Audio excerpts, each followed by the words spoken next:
నమ శివాయ నమ. ఓం దుర్గాదేవాయ నమ. ఓం శ్రీ మాత్రే నమ. జై కొండదేవతాయ నమ. ప్రజలందరికీ నమస్కారము. 2026 మే నెల. ఈ మే నెలలో రాశి ఫలితాలు 12 రాశులకి స్థితిగతులు ఎలా ఉన్నాయి, వాళ్ళ యోగ నక్షత్రం ఎంతవరకు వచ్చింది, మరి వాళ్ళ జాతక ప్రభావం ఎలా నడుస్తుంది, మరి ఈ నెల నుంచి వాళ్ళకి ఎప్పటి నుంచి ఎప్పుడు దిశ తిరిగే మార్గాలు ఎప్పుడు వస్తున్నాయి, వాళ్ళ స్థితిగతులు ఏమిటి, వాళ్ళ నామ నక్షత్రం ఏమిటి, వాళ్ళ యోగ ప్రాప్తి ఏమిటి అనేది ఇప్పుడు మనం చెప్పబోతున్నాం. దేనికైనా మనసుగణంగా కొన్ని సమస్యలు వస్తుంటాయి. ఆ సమస్యల్ని మనం ముందే తెలుసుకొని మన జాగ్రత్త పడటమే చాలా గొప్పతనం. వర్షం వస్తుందా అంటే మనం గొడుగు ఎందుకు పెట్టుకుంటాం? జాగ్రత్త. అదే విధంగా ఈ రాశుల్లో 12 రాశుల్లో ఉండవలసిన వాళ్ళకి ఏ టైం నుంచి ఏ టైం వరకు వాళ్ళకి వాళ్ళ నక్షత్రాలను బట్టి, వాళ్ళ యోగాన్ని బట్టి వాళ్ళకి ఏమేమి సమస్యలు ఎదురవుతున్నాయనేది మనం ముందు తెలుసుకోవాల్సింది. మరి ఈ జ్యోతిష్యం అంటే ఒక చిన్న చీకటిలో ఒక వెలుతురు. మనకి వెలుతురు ఉంటే కదా మనకి కనబడేది. మన వెలుతురు లేకపోకుండా ఉంటే మనం ఏం చేయలేం కదా. కాబట్టి వెలుతురు ఉన్నంత వరకే మనం జాగ్రత్త పడాలి. అదే విధంగా మనకి ఆ వెలుతురు రావాలంటే మనం ముందు జాగ్రత్త ఏం చేయాలి, మరి ఏ రాశులకి ఏ నక్షత్రాలకి ఏ యోగాలకి ఎలా మారుతుంది అనేది మన జాతక చక్ర గణితం వేసేసి ఈ రాశి ఫలాన్ని బట్టి ఎలా ఉందనేది ఇప్పుడు మనం చెప్పబోతున్నాము. ఈ మే నెలలో ఈ 12 రాశులకి ఎలాంటి సమస్యలు ఉన్నా కూడా చెప్పబోతున్నాం. ఓం నమ శివాయ నమ. మే నెల 2026 మిథున రాశి ఫలితాలు. ఈ మిథున రాశిలో ఉండవలసిన వాళ్ళకి అదృష్టం పట్ల, వాళ్ళ జీవితం పట్ల చేసే కార్యక్రమాన్ని బట్టి ఎన్నో విధానాలుగా పోరాటం చేస్తూ ఉంటారు. మరి వీళ్ళకి ఏ కష్టానికి ఏ పనికి వెళ్ళినా కూడా అన్ని కష్టాలు ఎక్కువగా కనబడుతున్నాయి. ఎందువల్ల అంటే వీళ్ళు మంచి చేస్తే ఎమ్మటే మళ్ళీ చెడైపోతుంటది. వీళ్ళు ఒకరిని ఆధారించనుకోండి, వాళ్ళ నుంచి మళ్ళీ రివర్స్ అవుతుంటది. మరి వీళ్ళ జాతక యోగాన్ని బట్టి ఎందుకు అవుతుంది. మరి వీళ్ళిద్దరూ పేరు బలంలో చూసుకుంటే భార్యాభర్తల మధ్యలో కొన్ని శకాకులు కనబడుతున్నాయి. అంటే వైవాహిక జీవితంలో భార్యాభర్తలకి ఒక చిన్న మాటలో పెద్ద మాటగా మారి వాళ్ళిద్దరు సంసారంలో కొన్ని శకాకులు ఇబ్బందులకు వాళ్ళు కొంచెం దూరం అయిపోతుంటారు. అది ఎందువల్ల అంటే వీళ్ళిద్దరి మీద ఉండాల్సిన నాగసర్ప దోషము, కాలసర్ప దోషము, శని దోష ప్రభావము, ఈ 3 వలన డిస్టర్బెన్స్ చేస్తుంటాయి. అంటే ఇద్దరిని మనశ్శాంతి ఉండలేదు. భార్యాభర్తల్ని భార్య కొంచెం నేనే గొప్పవాడిని చెప్పడం, భర్త నేనే చేస్తున్నాను, కుటుంబాన్ని వెళ్తున్నాను, ఈ కుటుంబాన్ని మొత్తాన్ని నేనే కాపాడుకుంటున్నాను అన్నట్టుగా ఒక్కొక్క మాట చిన్న మాట పోయి పెద్ద మాట అయిపోయి పెద్ద మాట నుంచి చికాకులై గొడవలు పోలీస్ స్టేషన్ దాకా కోర్టు దాకా పోవాల్సి వస్తుంది. మరి ఇలాంటి గ్రహ టయాలలో జాతక యోగం అనేది తిరుగుతుంది. కాబట్టి మరి వీళ్ళు ఏ కార్యక్రమం చేసినా కూడా అంత ముందుగా రాకుండా వెనక్కి పోకుండా మధ్యలో వచ్చి ఆగిపోతుంటది.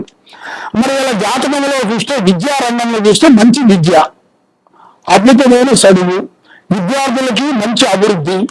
మరి విద్యార్థులకి నేనుగా ఉండాల్సిన జ్ఞాపక శక్తి, స్నేహం అనేది వాళ్ళు తగ్గించాలి. అధిక స్నేహం ప్రాణానికి మోక్షం. ఆ స్నేహంలో అనేది కొంత ఇబ్బందికరమైన సమస్యలు కొంచెం ఎదురొచ్చే మార్గాలు కూడా చాలా వరకు కొంచెం డిస్టర్బెంట్ అయ్యే మార్గాలు కూడా చాలా వరకు కనబడుతున్నాయి. కాబట్టి ఒక పని చేస్తున్నాం అంటే ఆ పని గురించి ఇంట్లో ఉండవలసిన వాళ్ళు కూడా చాలా వరకు ఒక సపోర్ట్ ఇవ్వాలి. ఆ సపోర్ట్ ఏంటి, వాడు ఎంత సొంతంగా కష్టపడ్డా కూడా దాంట్లో ఏదో ఒక డిస్టర్బెంట్ అయిపోతుంటది. అదే ఇంట్లో ఉండవలసిన వాళ్ళు భార్య, భర్త, పిల్లలు, కుటుంబము కలిసి నాన్నగారు నువ్వు ఈ విధంగా చేస్తున్నావు, ఇంకొంచెం ఈ విధంగా చేయండి అనేది ఒక భరోసా ఇస్తే, ఒక ధైర్యాన్ని ఇస్తే, వాళ్ళు ఇవ్వాల్సింది డబ్బు కాదు కదా, మాట. అదే మాటను ఇచ్చినట్టుగైతే ఆ తండ్రి పొజిషన్ ఎలా ఉంటుందంటే, అబ్బా మా కొడుకు నాకు ఇప్పుడు ఒక మాట చెప్పాడు, నాకు మంచి మాట చెప్పాడు అనేది, ఏం చేయాలనేది కూడా వాళ్ళకి చేయలేడు కూడా చేస్తాడు. అంటే ఆ పని చేయలేడు కూడా ఆ టైం చేయగలుగుతాడు. ఎందువల్ల? ఆ మాట ఇచ్చిన దానివల్ల, వాళ్ళ భార్య పిల్లలు ధైర్యం ఇచ్చిన దానివల్ల. ఇప్పుడు ఏ సమస్య అయినా కూడా కుటుంబంలో వచ్చేసి పిల్లలు, భార్య, భర్తలు మొత్తం సమస్యలు మొత్తం చూసుకునేది తండ్రి. మరి తండ్రి సమస్యని వాళ్ళ పిల్లలు చెప్పుకోలేరు కదా. దానివల్ల చెప్పుకోలేని పరిస్థితుల్లో ఎన్నో బాధలు ఉంటాయి వాళ్ళకి.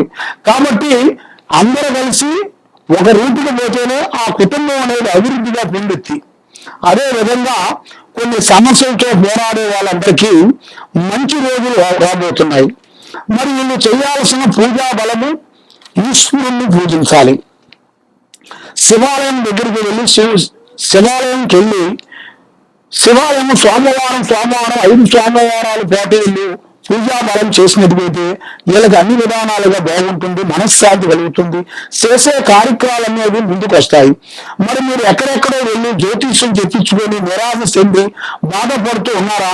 తప్పకుండా ఈ కింద నెంబర్కి మాకు ఒకసారి సంప్రదించినట్టుగైతే మీ ఒంట్లో ఏముంది, మీ మీద ఏముంది, ఏమేమి సమస్య ఉంది అనేది చూసి మేము చెప్పగలుగుతాం. సర్వే జనా సుఖినో భవంతు. శ్రీ సమ్మక్క సారలమ్మ మహాశక్తిపీఠం.